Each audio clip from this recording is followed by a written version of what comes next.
चलिए हम लोग शुरू करते हैं। हम लोग क्या पढ़ने जा रहे हैं? पुर्तगालियों का आगमन। कहाँ आगमन? भारत में आगमन। तो जब पुर्तगाली कंपनी आई तो सबसे पहले हम लोग जानेंगे कि पुर्तगाली कंपनी का नाम क्या था।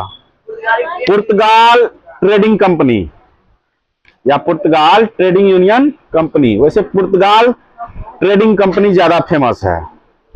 तो कंपनी का नाम चूंकि ईस्ट इंडिया कंपनी अंग्रेजों के संदर्भ में ज्यादा महत्वपूर्ण है, उसकी बातें ज्यादा महत्वपूर्ण है, तो वही तो लोग याद रखते हैं, इसका नाम याद नहीं रखते हैं। वैसे नाम है पुर्तगाल ट्रेडिंग कंपनी।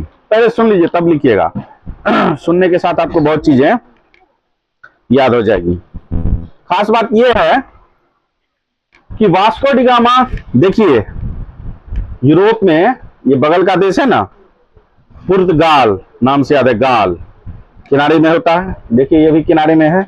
यहां से चल करके अफ्रीका के किनारे होते हुए ये 1498 में कहां पहुंचा?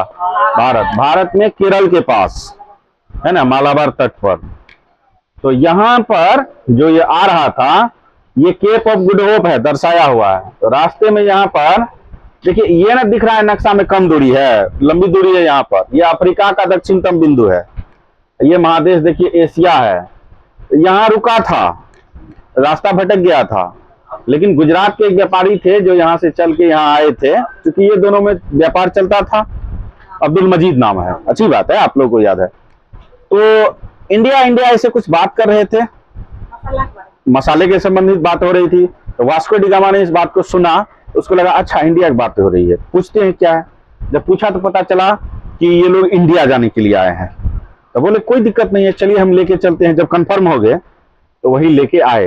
तो पहला प्रश्न बनता है कि यूरोप से आने वाला पहला यूरोपीय कौन था? वास्को डी गामा, जो वो भी तो यूरोप का ही देश है, पुर्तगाल है ना। देखिए फिर से एक बार चर्चा कीजिए, ध्यान से देखिए, 3 महादेश आपस में जुड़ा हुआ है। देखिए तो एशिया, यूरोप, अफ्रीका है ना, दक्षिण अफ्रीका नहीं। दक्षिण अफ्रीका एक पर्टिकुलर देश है, अफ्रीका एक महादेश है। 50 से भी अधिक, लगभग 54 देश आते हैं अफ्रीका महादेश में। उसमें एक देश है दक्षिण अफ्रीका, है ना। इसका अंतिम बिंदु है जिसको कहते हैं केप ऑफ गुड होप या उत्तमाशा अंतरिक्ष। तो यहां पर आया 1498 में। आने के बाद ये अपना व्यापार किया। व्यापार करने के क्रम में इसको काफी लाभ हुआ। लाभ होने के बाद ये जो है यहां से चला गया। 60% लगभग लाभ हुआ। 60% का मतलब समझते हैं कितना? हाँ, 100 रुपया अगर पूंजी लगाया है तो नहीं, 60% नहीं, 600%। हाँ 600%। कैसे निकालेंगे? 10 टका लगाया तो 10 टका में 10 हो गया तो कितना हो गया? 100%। और 10 टका लगाया, 60 टका कमाया, तो 600% नहीं हुआ? नहीं हुआ। गणित के हिसाब से सोचिए, 10 टका लगाया, 10 टका पूंजी लगा के आप 60 रुपया कमाए, तो 10 के 60, तो 10 के 10 100% हो गया ना।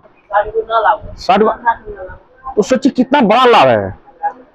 आप इसलिए नहीं समझ रहे हैं या कम समझ रहे हैं क्योंकि आप बढ़िया नहीं है। कोई अगर व्यापारी वर्ग हो तो उसको कहिए अरे वाह, अचानक की नीति में लिखा हुआ है व्यापार करने के लिए व्यापारी को यदि लाभ होता है तो वो कहीं भी जा सकते हैं, समुद्र पार भी जा सकते हैं।